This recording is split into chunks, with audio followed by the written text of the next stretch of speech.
Fala, meu lindo, tudo bem? Que bom que você está aí em mais uma mensagem do canal. Eu tenho uma palavra de Deus para você. Dessa vez eu quero de verdade, fique comigo até o final. O tema é maior do que a dor. O que pode ser tão poderoso que nos faz não sentir a dor? O que pode ser?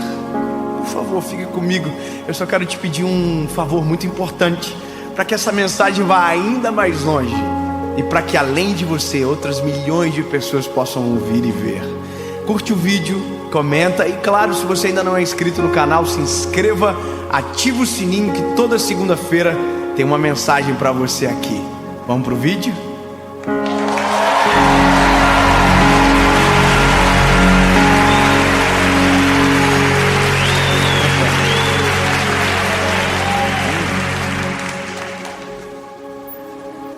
Romanos capítulo de número 8, versículo de número 18, diz o seguinte: porque eu considero que os sofrimentos deste tempo presente não são dignos de serem comparados com a glória que há de ser revelada em nós.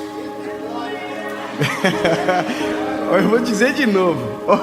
É muito bom, porque eu considero que os sofrimentos deste tempo presente não são dignos de serem comparados com a glória que há de ser revelada em nós. Essa mensagem, ela nasceu no meu coração ontem, aqui atrás, enquanto eu conversava com o apóstolo Joel, que é pastor dessa igreja que estamos gravando agora. Nós conversávamos sobre os impeditivos do nosso propósito, coisas que nos paralisam, nos bloqueiam, nos atrasam, que roubam de nós a nossa certeza do chamado. E que, de uma certa forma, somos alvos, muitas das vezes, de palavras que pesam tanto, que nos roubam o nosso olhar daquilo que verdadeiramente importa. E de verdade na vida, isso é um padrão triste, porém padrão. Todo mundo que faz algo relevante, em algum momento tentarão parar. Em todos os níveis, em todos os nichos, em todas as histórias, se você cumprir o chamado, em algum momento algo virá contra você. Se você trabalha numa empresa e você exercer de maneira eficaz o seu trabalho, mesmo fazendo tudo corretamente, em algum momento alguém vai se irritar. E talvez na ausência de uma verdade sobre, criará uma mentira para descredibilizar, desonrar. E é nesse dia que, se os nossos olhos não estiverem focados no que é o certo, o nosso coração é abatido e a gente esmurece. Essa semana eu sou atendido por uma massoterapeuta que ajuda a recuperação muscular, e é uma pessoa que nós amamos muito, eu e a minha família. E ela dizia para mim que alguém proferiu comentários muito maldosos sobre ela, e foi tão duro o que ela viu, que ela ficou em casa e não conseguiu sequer ir trabalhar. O dia inteiro na cama, triste por conta de uma palavra. Olha quão poderoso é uma palavra. E sabe, aquilo me fez refletir, e eu disse para ela: ô minha linda, você é muito fraca. Mas aí eu lembrei que eu também já passei uns perrenguezinhos na vida assim também. E que na verdade a nossa humanidade ela é assim. A gente às vezes tem 100 pessoas dizendo que está tudo bem, mas se um falar que está errado, a gente acaba com tudo. Todo mundo está dizendo uau, que lindo, mas se um dizer feio, a gente faz porque a gente é assim.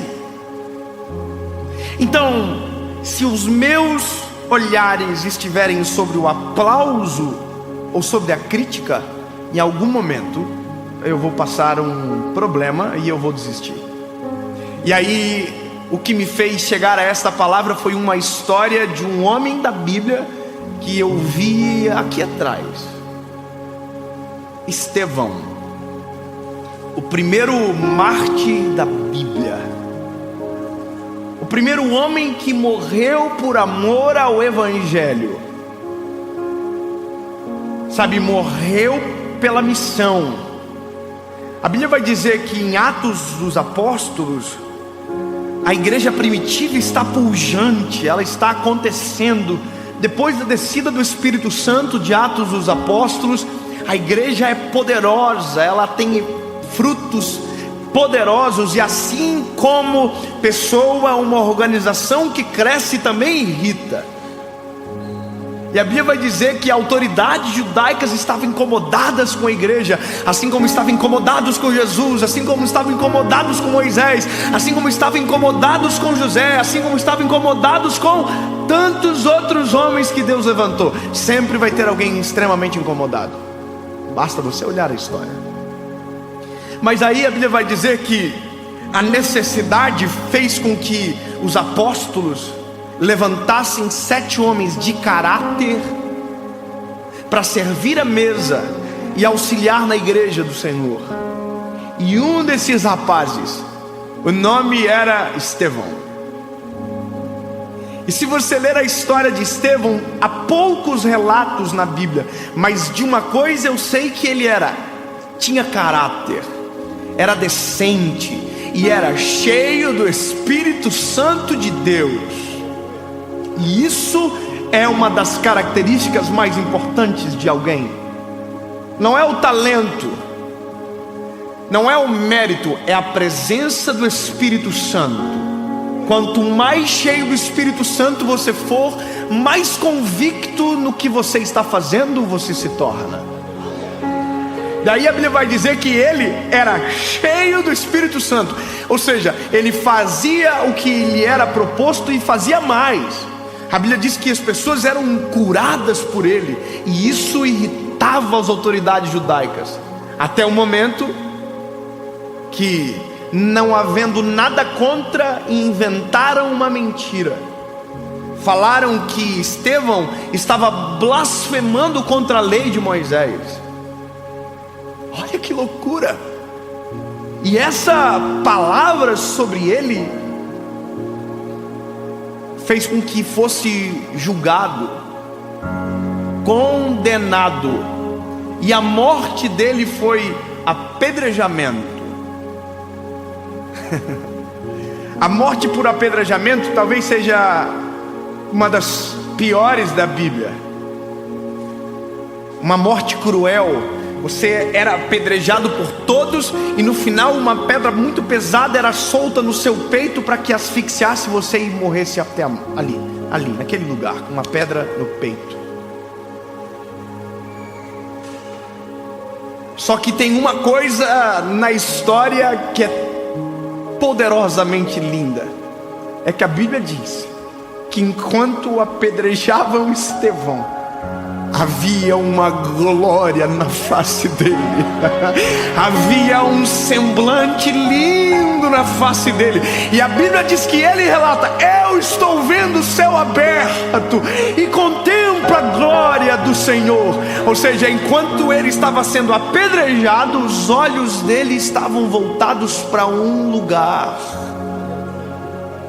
E aqui o que me incomoda é: como pode alguém que está sendo apedrejado ter um semblante bonito? Eu vou te contar uma outra coisa.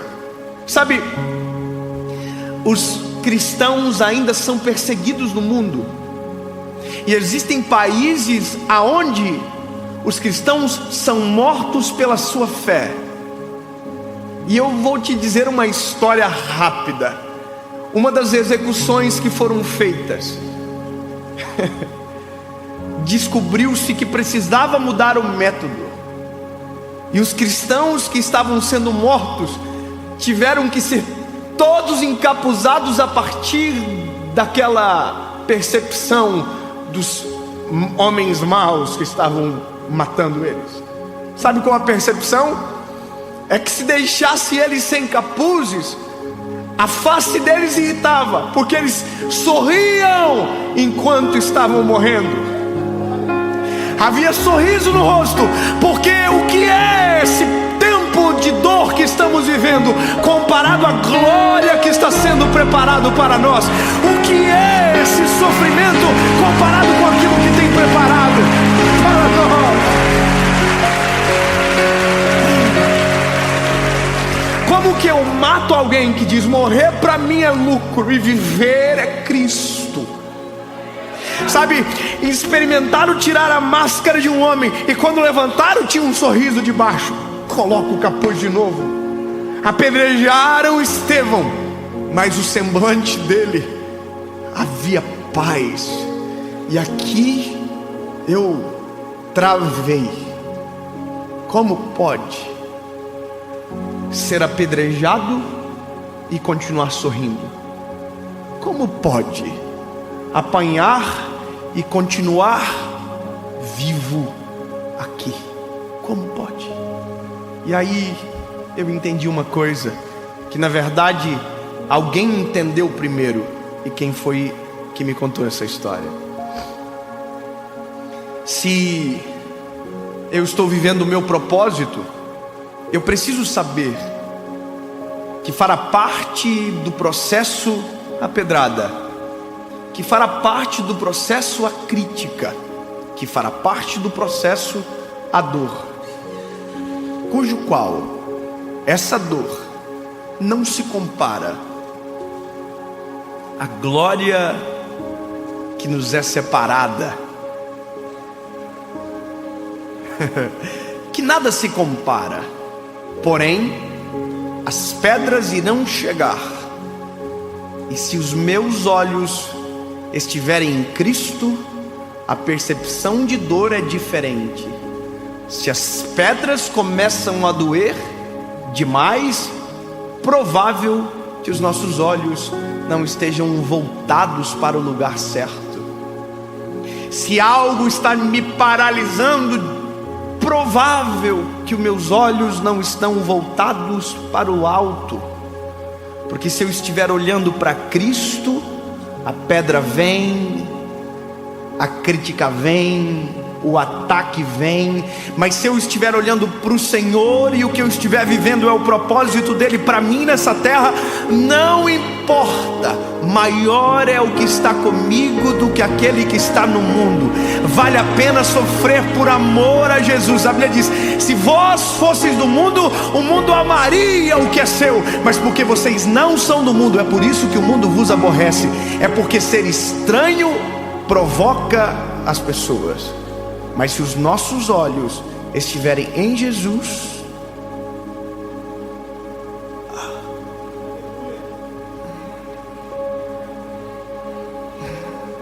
continuaremos a viver aquilo que Deus nos chamou para fazer. Aleluia. Porque se colocarmos numa balança o sofrimento e a glória,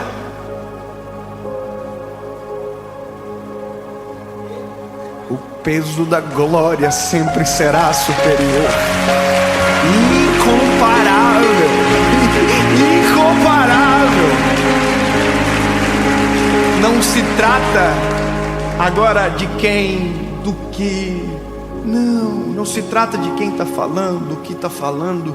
Se trata aonde estão os meus olhos. Porque na verdade eu não posso, você não pode ser refém da crítica e da aprovação. Porque uma hora quem te aprova te critica, outra hora quem te critica te aprova. Então, o que tem que nortear o nosso coração não é o aplauso nem a crítica, mas o Senhor. Por isso que os nossos olhos para viver o propósito tem que estar no Senhor Jesus, porque todas as vezes que olhar para o Senhor é a noção perfeita do que eu devo fazer: prosseguir, pausar, descansar, porém nunca retroceder, nunca voltar atrás, porque se é o propósito, continua. Entende? Estevão já sabia o que estava prestes a viver.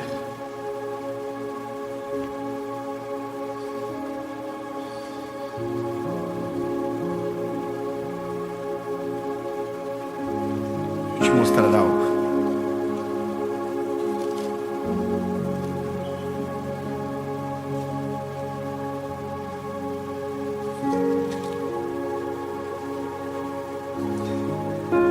Mas ele, estando cheio do Espírito Santo, olhando firmemente para o céu, viu a glória de Deus e Jesus em pé à destra de Deus, e disse: eis que eu vejo os céus abertos e o Filho do Homem em pé à destra de Deus.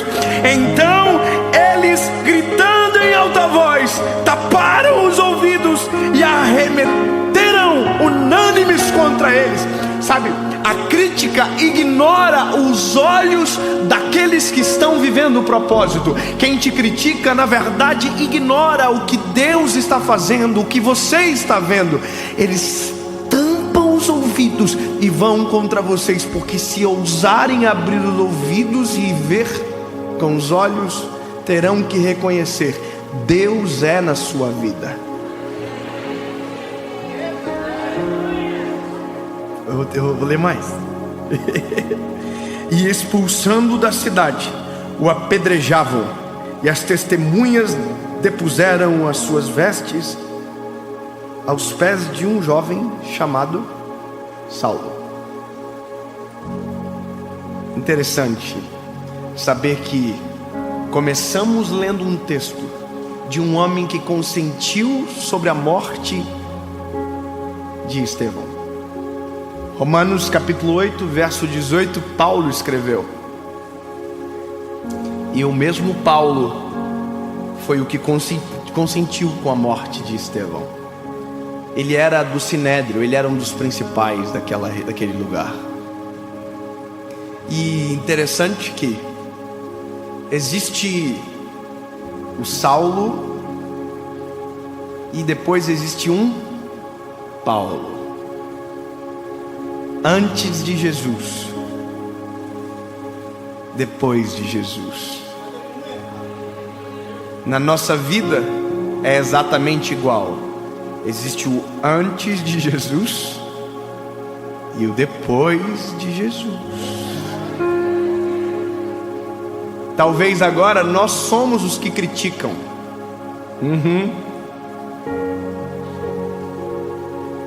Talvez agora nós somos o que atiram as pedras.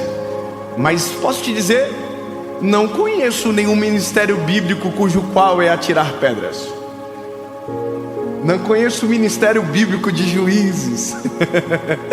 Não conheço. Mas eu conheço um ministério, o que ganha as pedras. Porque todas as vezes que o nome de Jesus for glorificado através de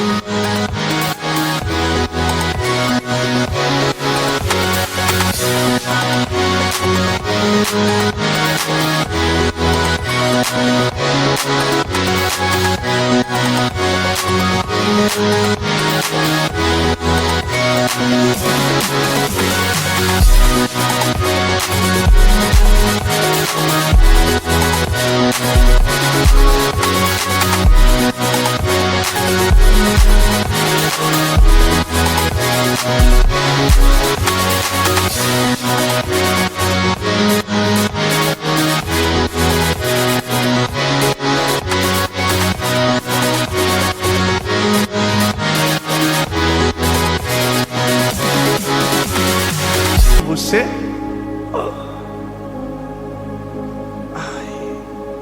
Pedras serão lançadas, mas se os teus olhos estiverem no Criador, a glória será maior do que a dor da pedrada sobre você.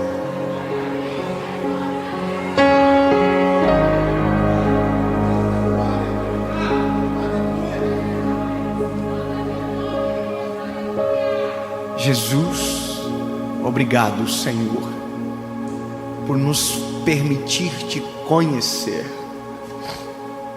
Obrigado, Senhor, porque se olharmos para ti, teremos coragem para continuar. Não importa o que virá, tu és o nosso alívio. Tua glória é superior à dor de todos os processos. Maior é o Senhor que está conosco do que aquele que está no mundo. Jesus, tu és o nosso alvo, e é para ti que olharemos até o final. E quando pensarem que acabou tudo, a eternidade nos aguarda.